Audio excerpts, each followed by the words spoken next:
Okay, folks, your buddy Mike Messier here. Mike's Instant Movie Review. This is how I look. Now I'm going to have to kill that audio or that video or that lighting source. God. Okay, let's discuss doubleheader yesterday. I saw The Boy and the Heron, if I'm saying that right, and Monster. Now my Monster review is going to come up second. I'm going to tell you my thoughts on Boy and the Heron. Now, first off, should you see these movies? Should you not? Non-spoiler. Boy and the Heron, I'm mixed on. Monster, I'd say go see it. Okay? Now, this is Monster that's in the theater now. This is not the Charlize Theron Academy Award-winning Monster from 2002. There's several other films that have the word monster in it. Monsters, Inc., Monsters Ball, but this is Monster 2023. I believe it's a Japanese film, subtitles in English. Let me start with Boy and the Heron, or Boy and the Heron. First off, I was tired going into this film, so I fully acknowledge that I was a bit tired. I was surprised to see a pretty decent-sized audience in the film, in the auditorium. That's probably due to the fact that this is the week between Christmas and New Year's, and a lot of people either have time off from work or they are out of school if they happen to be of school age. So I didn't have my typical luxurious, cinema to myself. What did I think? Well, first off, once again, my fault. I probably got into the theater a minute after the film started. Spoilers. There's a big fire scene at the beginning. I did catch several minutes of the fire scene. Maybe I didn't catch what caused it, but I did see the opening credit, The Boy and the Heron. And then there's a voiceover. The voices were in English. I believe like Dave Bautista, the former wrestler turned actor, was listed. Who was was it Christian Bale? I think it was Christian Bale, maybe somebody else of that ilk. I guess this is the thing, folks. I really didn't enjoy myself seeing this one. Probably a mix of being tired, and I know that with these, I always give these type of movies a chance, meaning, Japanese animation. I don't know if it's anime or manga, or I guess manga's the comic book. I don't know. They are very dense, with like thick storytelling. There's a lot of characters. In speaking in broad strokes here, folks, in my experience with these type of films, a lot of characters look very similar. Even in many of these films, in this one, it's even stated early on that the stepmother, it looks just like my mother. The kid is saying this. I mean, I did feel that at the core of this story, a child has lost his mother in this horrible fire. He hasn't resolved his anguish for losing his mom in the fire. And his father is bringing in a new woman who is now, the new wife of the dad. And she's pregnant. And so this kid, who's still mourning the loss of his mother, has basically a replicant stepmother that he's got to deal with. And she's pregnant. So now he's going to have a half sibling of some kind. So that I kind of, not to say I like that, but that I can understand. Like that I'm down with. When we get into this fantasy world and all these different characters are floating in and out, I just kind of fucking lost. Like the stepmother, I believe, has a sister character that comes along as like a spirit guide for this kid. And then she says something like, I don't know what the fuck she says. There's like another character, another kid, or some horse shit, where she's talking about like the stepmother's sister. So the step aunt is talking about some other fucking character. My point is, there's all these like guiding voices or mentor characters or spirit characters or whatever the fucks. And it just feels like it's a hat on top of a sandwich, on top of an Oreo cookie, on top of a pond. Just so much stuff is going on. And yes, the animation is wonderful. It's great. The music's wonderful. And I'm sure if you sat there and had a college student break down this fucking thing with a fucking term paper book, you could understand it. But for me, I always get lost in these fucking movies. I don't know if it's when I say these fucking movies, I mean the Japanese animation films that I repeatedly go to see, and I repeatedly say, why did I go see it, when I always end up confused and bewildered. Maybe it's just not a form of storytelling that I'm ever going to fully appreciate, yet I keep trying. I think there was one a long time ago that they always make a big hoo-hoo-ha. The three grandfathers or the three uncles or some horse shit. So I always go to these fucking movies. I'm always hoping to get whimsical and fucking learn something about humanity, and I never do. I just take a nap, okay? Now, about 2/3 of the way through the process with this film, I'm already telling myself, well, this is just the preamble, the foreshadowing to why you're really here at the theater tonight, and that's to see this monster film, which, I'll tell you what, you know, it really kind of blew my socks off. Spoiler, yeah, well, before the spoiler, yeah, go see it, okay? So, I'm looking at the preview, because I'm like, well, I haven't heard anyone talk about this movie. I haven't seen commercials for this movie. Let me play the little preview on the AMC app. And I played it for about a minute and a half, and the movie looked really intense and really interesting. And I stopped the preview, maybe not even a minute, maybe probably 40 seconds into it. I'm like, I'm just going to go see it. The preview sold me that there was some type of suspense. Now, going into the film, I thought there really would be a literal monster. I thought this poor little kid who looked like he's 10 or 11 or some such thing. Like, is this kid actually experiencing some type of horrible monster? And what could the monster be?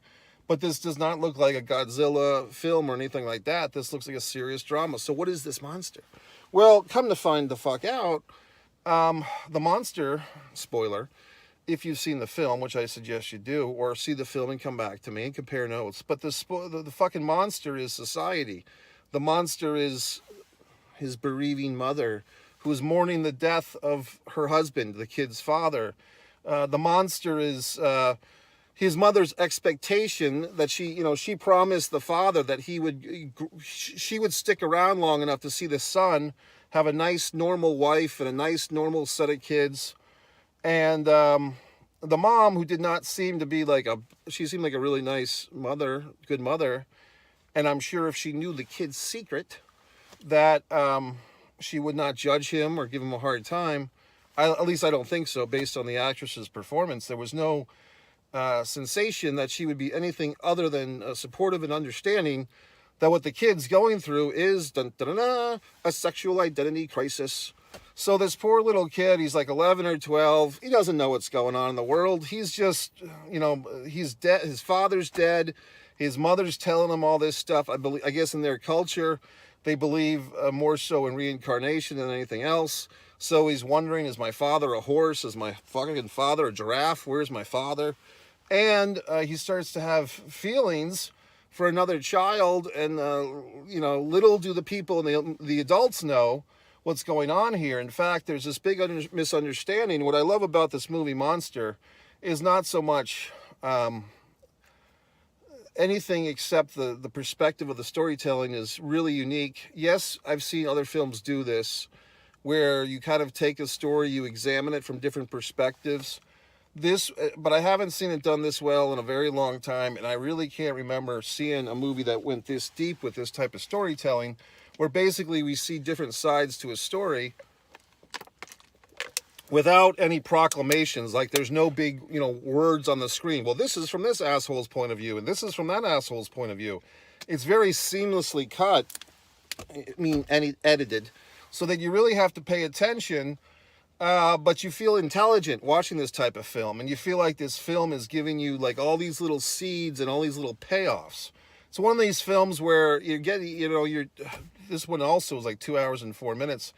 You're getting pretty deep in this thing. I might need to use the restroom here, but you don't want to leave because you're afraid you're going to miss something. So that's really the best thing you can say about a movie in the movie theater.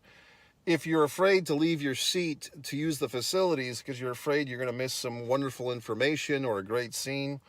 So this movie had all that. So basically what's going on here? There's this kid, like I said, I can't remember, Magneto, I'm sorry, I got the names all wrong.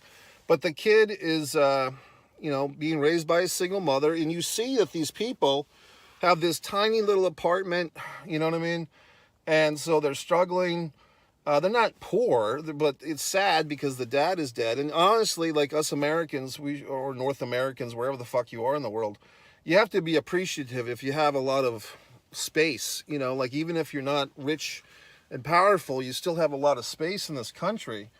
People in other countries, you know, they have so many people, they have little space. So, I mean, as Americans, I mean, I'm a giant human being. If I were to go to Japan, I would be like Steve Dr. Death Williams, okay? I'd be honored in the streets, okay? Because of the mere size of me is immense. So, I mean, these people are all crammed up, and it's just like they're breathing over each other. The kid goes to school. He comes home. He's disheveled. He's talking nonsense about. He's wondering if there's a fucking factory where they put pigs' brains into human bodies. He's got all these crazy thoughts. Some reason, mom and son get in the car. Oh yeah, she's looking, like the son takes off in the middle of the night. There's all these time jumps and everything, but the mom goes to find her son. He's hiding out in a fucking tunnel. She brings him. She's driving him home, and they fucking. She's talking about how her dead husband wanted the kid to have his own little wife and family someday, and the kid basically hops out of the fucking moving vehicle. And so, did the kid just try to kill himself? What's wrong with this kid? And then we discover that he's saying that his teacher in school, his, I believe, 5th grade teacher, accused him of having a pig brain and said these horrible things and slapped the kid and punched him and all this horse shit. And so we're really getting pissed, you know, as an audience member. You're like, you can't talk to Machito like that. Fucking teacher, let's go kick your ass. And, you know, the mom goes off to the school. And this is why I say the mom is really a great mom here. And she's all hot and pissed, and she's looking for an inquiry. And you know, not that I'm a fucking expert. From what I understand, in the Asian cultures and the Japanese cultures, they're very polite, reserved to a fault. They're non-confrontational for the most part with each other. Like, you really have to mind your manners. Like, just, that's why they bow. You know, those nice Asian folks are bowing because manners and decorum, all these things that us Americans do not hold in high regard, these fine folks do. So she's really kind of going out there when she's challenging this school system. Why is my son coming home being insulted by this fucking teacher? Why is he getting slapped around? You know, what the hell's going on around here? They offer this kind of pat apology. The teacher, Mr. Hiro, I believe, Hakito, he's offering this apology. The mom's not buying it. So we go through this whole thing, and then we're like, man, this poor kid, what's wrong with him, right? And then what's this horrible teacher doing? They have like this fucking special announcement. The teacher has to apologize to everybody. And then the principal has her backstory. Her grandchild was recently killed in a horrible accident. Her husband ran over the grandchild in a car and killed her own grandchild. So now her husband's in jail. So we're hearing all these things. And then somewhere along the point, maybe 30 or 40 minutes into this movie, we switch gears and we start taking the perspective of the teacher. Now, this teacher that we've all learned to hate suddenly we're seeing the movie from his perspective. Now, if you saw my Von Erich's The Iron Claw review, Perspective, that movie was from Kevin Von Erich's perspective. This movie, we've gone from the kid to the teacher. And so now the teacher, with his perspective, we're finding out that in his perspective, our guy here, our kid, was actually bullying another kid. And, I mean, to cut to the chase a little bit, we discover that kid is being mentally and physically abused by his father. And his father is saying to that kid, oh, you got a pig brain. And also, that kid is probably homosexual. And our, young homosexual, so innocence and all that, but still veering towards the homosexual tendency. So now we discover that our kid, our Machito kid that we've been cheering for, first we think he's a bully for like 20 minutes. Then we discover, maybe even deeper in, it's not that he's a bully, it's that he doesn't know how he feels because he likes this other kid as a friend. He might have homosexual feelings to him, but he might not. It seems like he's kind of conflicted because he's probably too young to really know what the hell's going on, except this other kid treats him well. They have fun together, but he's afraid of getting picked on by the bullies in school. And he is not the bully. He just, by circumstance and by awkward timing, it seems like he's this other kid's bully, but he's really not. It's complicated. That's why you should go see the fucking film, because there is no goddamn Godzilla in this film. The Godzilla in the film is society. And it's the expectation of this poor little kid, because he thinks that he owes it to his dead father to go out and get a wife and knock her up and have a couple of kids. But in reality, he may not be headed towards that life. And he feels like, well, maybe I should, kill myself here. So it's pretty deep shit once you fucking get beyond all this stuff. And like I said, and then the substitute teacher is hanging out at, they call it a hostess bar. I don't know what that translates to. They use the term hostess bar. I don't know if that means a strip club or like a titty bar or like, I don't know what there used to be a thing in the USA called topless bars, which I don't think are even here anymore, but that was like in the 60s and 70s where the waitresses would walk around with no shirts on. I don't know what a hostess bar is. Is that a massage parlor? But I don't know. But the fucking teacher guy is dating a kind of a sexy woman from the hostess bar. But when she starts hearing about all this shame and all this fucking stuff going on, she dumps him like a hot potato or a hot piece of ramen in this case. So it's all very interesting. You know what I mean? It's just one of these movies where so well written. I mean, really a great screenplay, well acted. And look, even with see, I have to have my fucking game face on to go see a fucking subtitled movie. I really have to have my brain thinking. I don't mind a subtitled movie. I enjoy them. But I have to be in the proper mood. Sometimes I don't have the energy to watch a subtitled movie. I don't want to read for 2 hours. This one, I guess I got my nap in during the fucking Boy and the Heron, and I was able to see this one. Let me go back to the Boy and the Heron, see if there's anything I can say. I mean, the Heron was pretty freaky.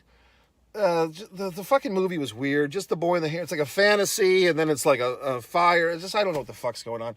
But interestingly enough, there's another element to this monster movie that I forgot. Guess what happens in the opening scene? A fire. A fucking fire starts both of these movies, and I'm sitting there thinking, is this a theme for my evening? Like, am I going to burn up in a fire? I just saw 2 movies back to back that I really knew nothing about, either one of them, and they both have fires in the opening scene. Wow. So, but we discover that it seems like our kid here, the second kid, who probably is homosexual, started the fire because he wanted to kill his fucking father.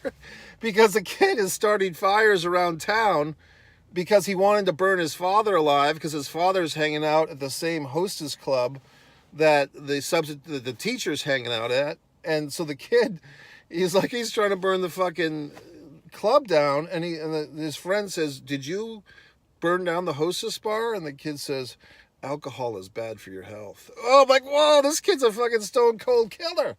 So, I mean, what the fuck? So the movie, your kids, folks, no matter where you are these days, you got to keep an eye on them. They might be burning people alive. They might be having relationships at a young age. Who the fuck knows? So, and in our buddy here, our main kid, Mashido, he's kind of telling a lie, telling a fib, getting his teacher in trouble with his mom because he's afraid. And, of course, the kids in school are all a bunch of fucking bullies and assholes and idiots, like they often are. I mean, that's who I went to elementary and high school with. Assholes and idiots and morons. And I was the only intelligent person there, obviously. Okay, folks, so that's it. So, on this double header of Asian cinema, I say I'll pass on The Boy and the Heron. I will probably go to the next big, anime or whatever the fuck, epic fucking fairy tale, Japanese animation. This one didn't have subtitles, by the way. It had dubbed in English, so that was good. But I didn't know what the fuck was going on.